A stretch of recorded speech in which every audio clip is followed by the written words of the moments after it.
Quiz da Previdência. Realização Maria Fernanda Mascaro, Advocacia. Continuando nossas dicas que a doutora Fernanda Mascaro, que ela disse que ia falar esse ano aí, né? Sobre os custeios de exame aí, né? Vamos ver como que vai funcionar isso tudo nesse ano de 2026, né, doutora? Muito boa tarde, tudo bem? Boa tarde, Solange, boa tarde a todos. Então, custeio de exames complementares pelo INSS a partir de janeiro de 2026.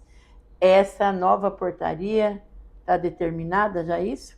É uma portaria que saiu ano passado, estabelecendo que o INSS agora será responsável pelo pagamento dos exames médicos complementares necessários para a concessão e a manutenção dos benefícios por incapacidade.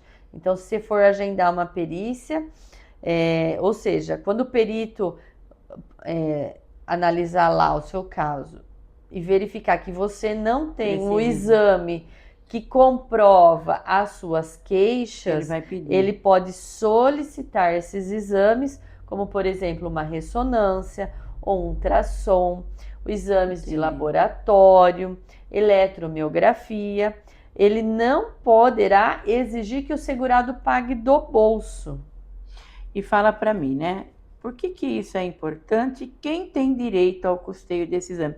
É o que a doutora acabou de falar, né? Não, porque assim, muitos segurados tinham os pedidos indeferidos ou as perícias inconclusivas por não terem condições financeiras de pagar esses exames caros. E aí chegava lá na perícia só falando assim, eu tô na fila. E aí o perito colocava inconclusivo sobre a continuidade da incapacidade. Por causa que não trouxe os exames. Não trouxe os exames. Aí a perícia não era concluída, ou ele falava falta de laudo para comprovar a alegada suposta incapacidade. Agora, com essa nova regra, a perícia vai ficar mais completa, o segurado não vai ter que pagar por isso e as decisões têm de ser mais justas, porque os segurados que estejam pedindo auxílio doença, solicitando aposentadoria por invalidez ou buscando o auxílio acidente, que a gente também já falou que é um benefício por incapacidade, ou eles estão realizando o pedido de revisão ou de manutenção desses benefícios por incapacidade, eles poderão, na hora que o perito chegar lá na perícia, o perito vê que depende de um exame desse, eles não vão ter mais a negativa. Então, doutora, duas perguntas. Como o assegurado solicita esses exames e também se ele pode fazer o exame e levar por conta própria? Então, o exame não é solicitado pelo segurado. É a pessoa que está fazendo a perícia. O próprio perito do INSS, se chegar lá no momento da perícia, verificar, comparar com a perícia anterior, por exemplo, que está aguardando o exame de ressonância para comprovar necessidade de uma cirurgia, por exemplo. E o que o perito vai fazer?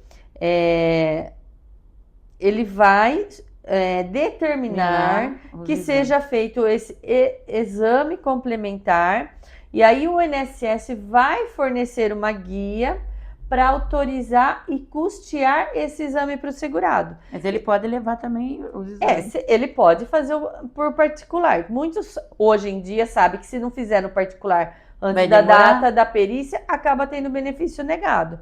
Então, mas se ele fizer pelo particular, não tem como ele pedir reembolso. Essa portaria deixa bem claro isso. Se você escolher para o particular, você custeou isso e pronto.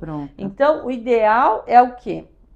Aguardar a data da perícia e essa solicitação oficial do perito que o exame será custeado pelo INSS. Doutora, isso vai reduzir muito, né? Indeferimentos injustos, né? E tem algum tipo de exame que vai pagar? Porque se ele vai fazer o exame, eu acho que vai diminuir muito isso daqui, né?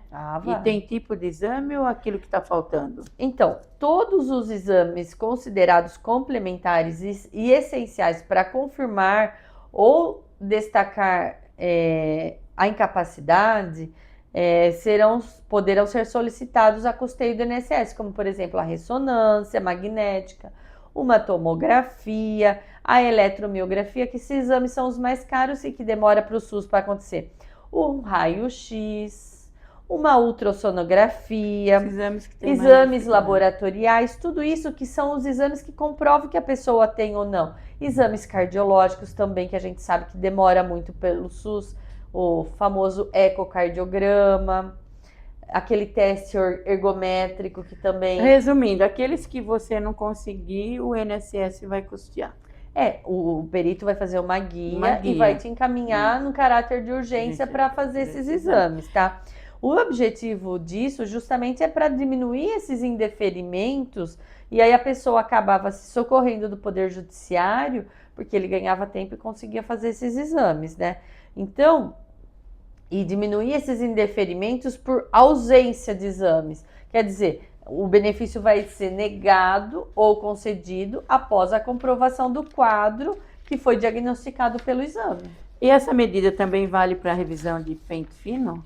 Sim, sempre que você for convocado para uma perícia, que o INSS entender que você precisa comprovar a continuidade da incapacidade e chegar lá e você demonstrar que está na fila esperando por um exame, que você não tem como comprovar a continuidade daquele quadro ou que melhorou ou piorou, aí o perito ele vai reavaliar pedindo esse custeio pelo INSS. E essa portaria começa a valer já em janeiro.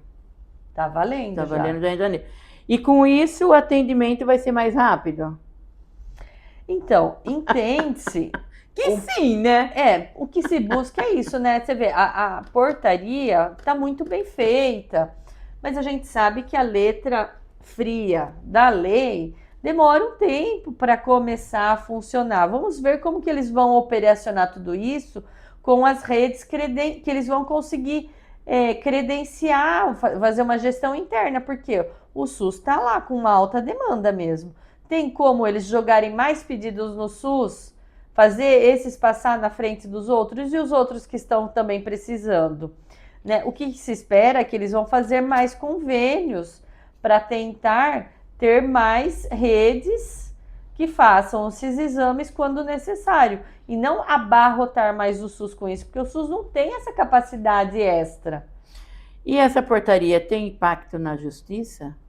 Então, na justiça também acabava-se muitas vezes o perito postergando uma conclusão, se está incapacitado total ou permanente, dependendo de um exame complementar. Então, normalmente, muitas vezes, se o perito judicial coloca isso, o juiz consegue até pedir o custeio. Então, agora essa portaria reforça esse entendimento que esse custo do exame complementar não tem que recair sobre a pessoa que está pedindo o exame, e sim o Estado que tem que oferecer isso, porque está na nossa Constituição, né, Solange, que a saúde é direito de todos e dever do Estado. Então, é o Estado que tem que promover tudo isso. O objetivo é reduzir as demandas judiciais realmente motivadas por essas questões de saúde, né, de doenças, incapacidade para o trabalho. Essa daqui, a doutora, se vocês nos acompanham, ela até respondeu já. A medida vale para o PPC Loas também, como a senhora disse, né? Assim, a portaria não fala diretamente ao BPC Loa, fala aos benefícios por incapacidade. Deficiência não é incapacidade, deficiência é impedimento de longo prazo. Mas, como também, para você pedir o BPC Loas, você passa por perícia, pode ser que o perito utilize essa portaria para encaminhar para fazer algum exame complementar para complementar a perícia dele. Exames de autocomplexidade também serão custeados? A doutora até comentou, né? Então, o SUS tem essa rede credenciada via INSS, que talvez vai fazer mais parcerias com clínicas, tá? Esses exames, se o perito considerar que é indispensável, mesmo que seja de alta complexidade, o perito vai emitir essa guia para fazer, tá? E aí, no SUS, já tá cheio. A gente acredita que agora vai vir um credenciamento com clínicas, com mais hospitais, para que essa parceria aumente para poder conseguir fazer esses exames, tá? Mas o que a portaria deixa bem claro é que o segurado não vai poder escolher uma clínica.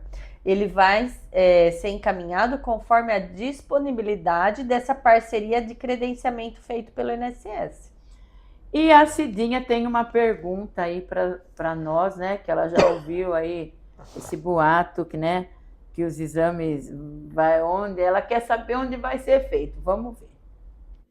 Boa tarde, doutora Fernanda. A senhora pode informar se o INSS vai fornecer os exames feitos pela Rede SUS?